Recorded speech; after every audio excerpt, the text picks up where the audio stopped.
All right, we're going to check in and see where we are on the Russia-Ukraine conflict. First of all, I do want to say that this woke discrimination and prejudice is never acceptable. It's never okay.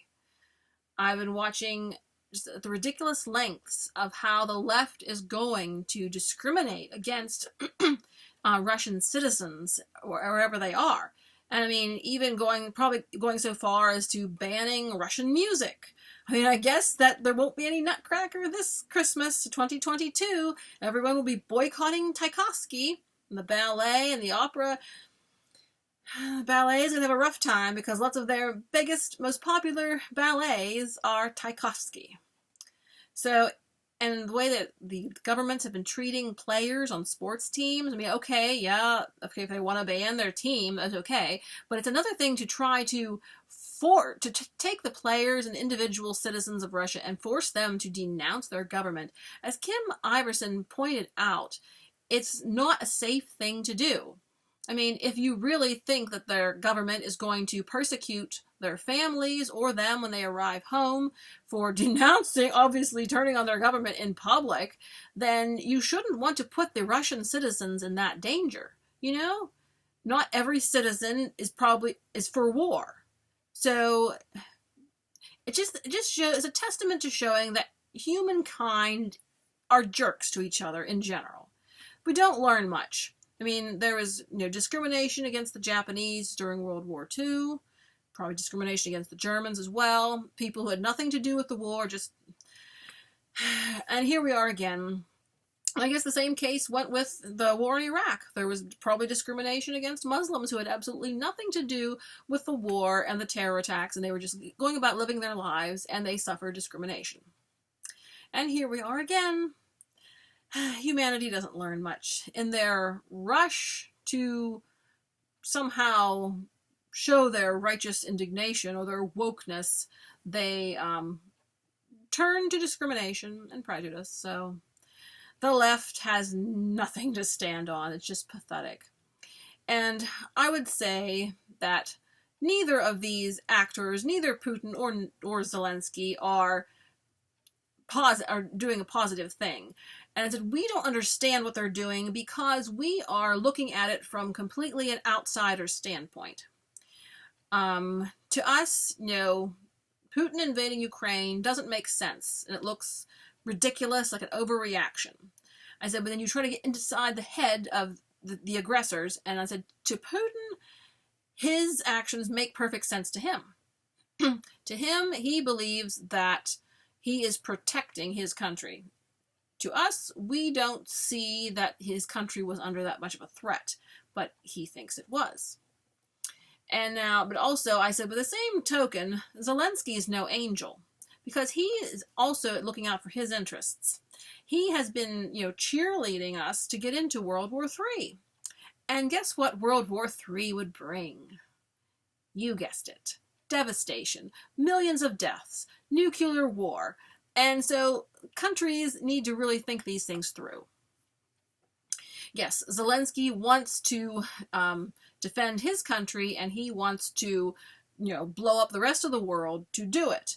So our governments, even though I'm no fan of Biden, he seems to have the good sense to not want to get involved in World War III and a nuclear war. So, bottom line, we don't see where Putin has the sufficient motivation for his fight, even though he's worried about the NATO on the border, etc., and we don't get that. But I said, the same token, Zelensky is over here cheerleading World War III, that the rest of us blow ourselves up to save him. So that's not exactly looking out for the rest of the people. Each country is looking out for their own interests. And we don't blame them. But, the rest of us, we have to look out for our people and our interests and not get into a nuclear war. Now, we know the mainstream media and the Democrats have sort of a unhealthy fascination with glorifying Ukraine at this point. And I think there's something beneath the surface. We know that the left has been involved in there for a number of years. And we know Biden has been involved. He was the one that was trying to prevent prosecutors from investigating his son. And we know the left has skeletons in their closets with relations to Ukraine, and they have interests. So I think that's part of the reason why they have become so rabid in their defense.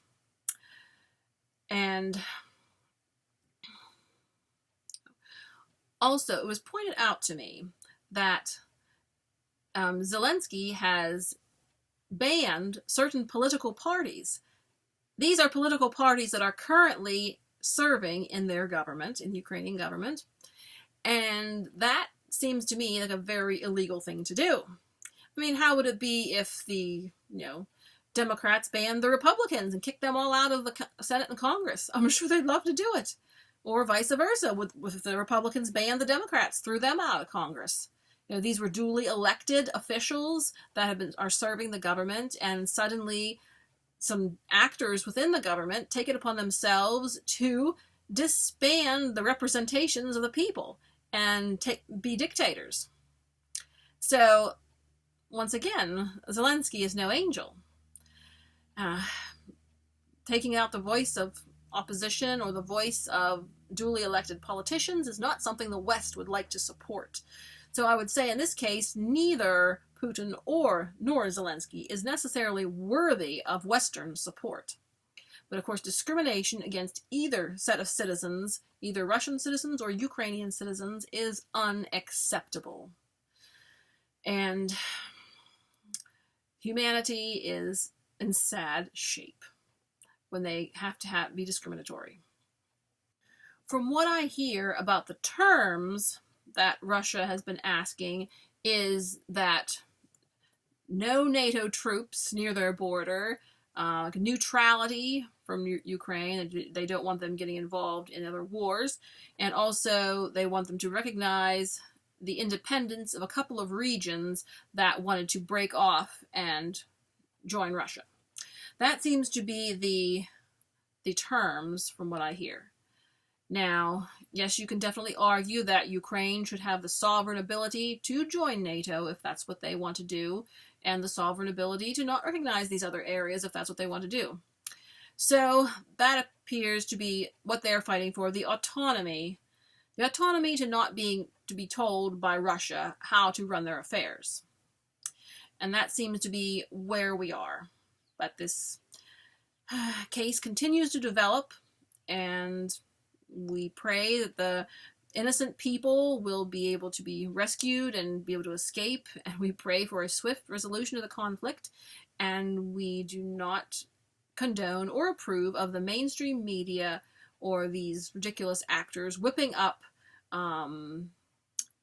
discrimination against innocent citizens who have nothing to do with the wars. Now, in a final word, I had to laugh on Dr. Turley's program. He's talking about how Biden is saying about the New World Order. Well, if there's a New World Order, it looks like America is going to be left out of it or be only half in it. Or, it seems like Russia and China and India and them are all getting their own half of the world organized and splitting off of the big conglomerate. So I don't know about that. Yeah, the New World Order won't be with America as the boss. So that's kind of sad, pathetic. Biden acting like we are going to be the boss when when other superpowers just split off of us and off of, the world government themes. But to listen to Biden talk about his New World Order in a very anemic, drowsy way. I'm like, really? He's like, we need to start a new world order, and we're going to be at the head of it. He's practically falling asleep. Nobody makes a speech about the new world order and sound like they are falling asleep. Adolf Hitler, he had real rousing speeches, passion, pride, energy. And Biden is going to start a new world order in slow motion and just be the head of the new world order, and we must be the boss of it and rise to the occasion. Don't let our enemies see that. That is just pathetic. If you're going to have a leader to make a speech, you need a strong, passionate speech and not a sleepy speech. But apparently a sleepy speech is basically what Biden is capable of. So, all right, friends, I'm not too scared of a new world order led by a sleepy man. So, all right, comment below. We'll keep the conversation going. And as always, these news stories are developing, and we'll have to wait and see what the next move between Russia and Ukraine, or when they finally reach agreements, terms, and how long it's going to take to come back to peace, and how long it will take for the mainstream media to grow up. Okay, thanks for watching. We'll talk to you later.